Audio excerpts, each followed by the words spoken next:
Hey guys, I'm looking forward to talking about a little bit about creativity because most of us really struggle with it from time to time. And I mean, as if it's not obvious enough. Look around you. Everywhere you look and anywhere you see, it needed creativity in order for it to actually exist. I mean, it took one person to sit down to himself and think, how can I make this work? That question alone led us to where we are now today. Now, I used to think creativity was something you were born with. Either you had it or you didn't. If you did, you stood out of the crowd. Whereas if you didn't, tough luck. Now, personally, I couldn't really relate. Because for one, I was really great at art, and I loved doing it. But I never stood out. And growing up, I never really had that many interests. Well, it was either that or my profound obsession for art. I remember waking up every single day. I would run to my stationery, my markers, my crayons, my pencils, my pens, and I would just sit down and try to come up with as many drawings as I can. Then I thought to myself, why not do art as a profession? Now, there are crazy talented people out there. And one of the key ways of actually gaining recognition is to probably be different. And that's what makes it so hard. That's the difficult part. I mean, it takes someone to do something crazy, something most people are not willing to do. It takes that one person to put themselves out there, to risk everything they have within themselves. But just by doing that one step, they would have already gained the recognition of multiple people. Now, those who could effortlessly just pull ideas out of thin air were on top of the leaderboard. But you know what the biggest irony of all this was for me?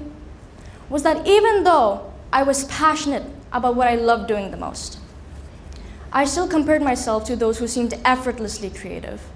And that's where my struggles had begun. But who decided what good art even was?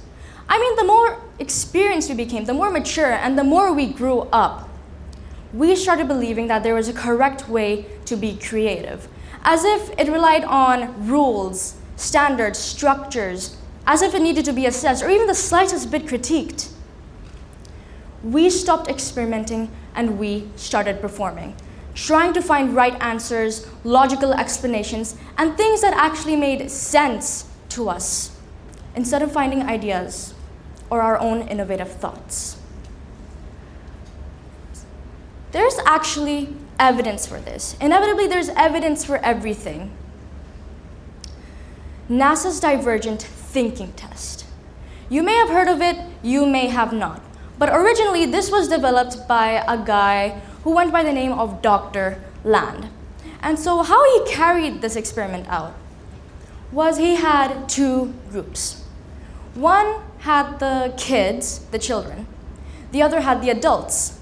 Mind you, these kids were about 5. They were 5 years old.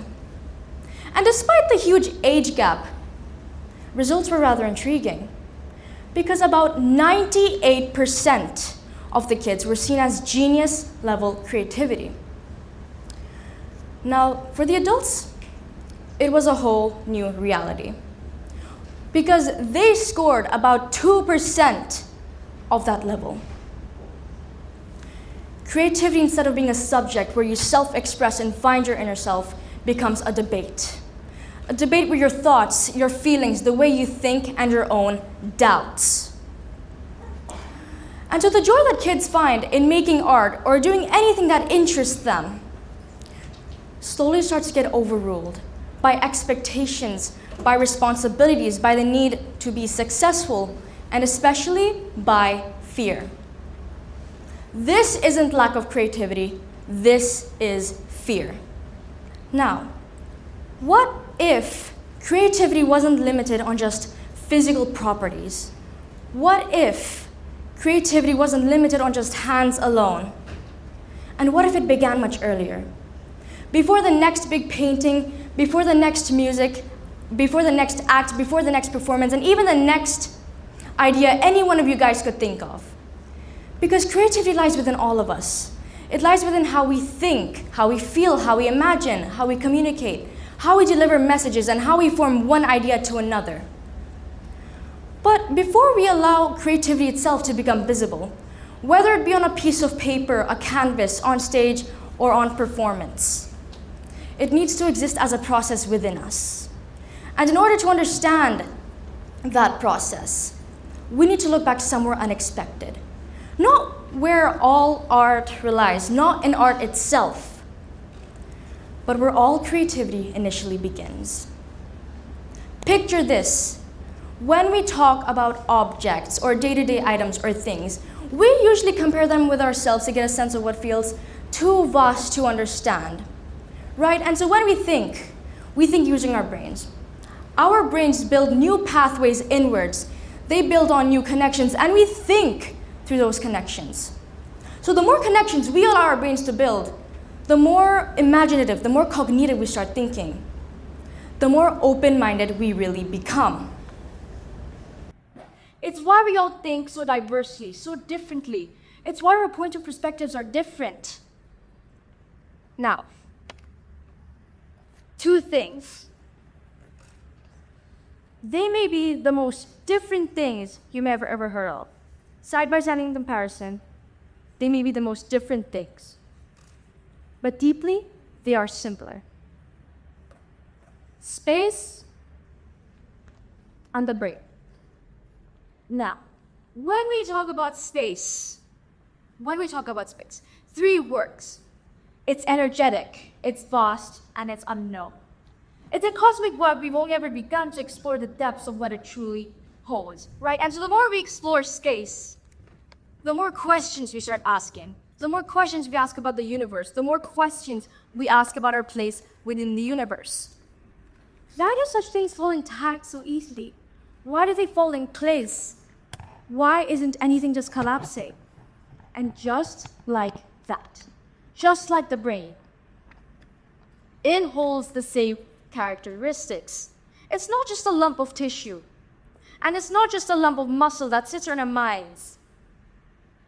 Because just like the galaxy's web of filaments, just how one galaxy connects to another, how one star connects to another star, our neurons are linked by synapses, which create vast neural networks. And so both parts aren't defined by just isolated parts alone, but through connection and through structure. Now, just like space, the more we study the brain, the more our perspective shifts. Because understanding the universe reshapes how we see ourselves, and understanding ourselves reshapes how we see the universe, vice versa. We don't know if space is infinite, the same way we don't know the true limits of human thought. Now, ultimately, being creative isn't about who comes up with the best ideas or who can come up with the most ideas. But it's about trusting with those ideas. It's about trusting those ideas you come up with. It's about taking a leap forward. Make your move. Thank you.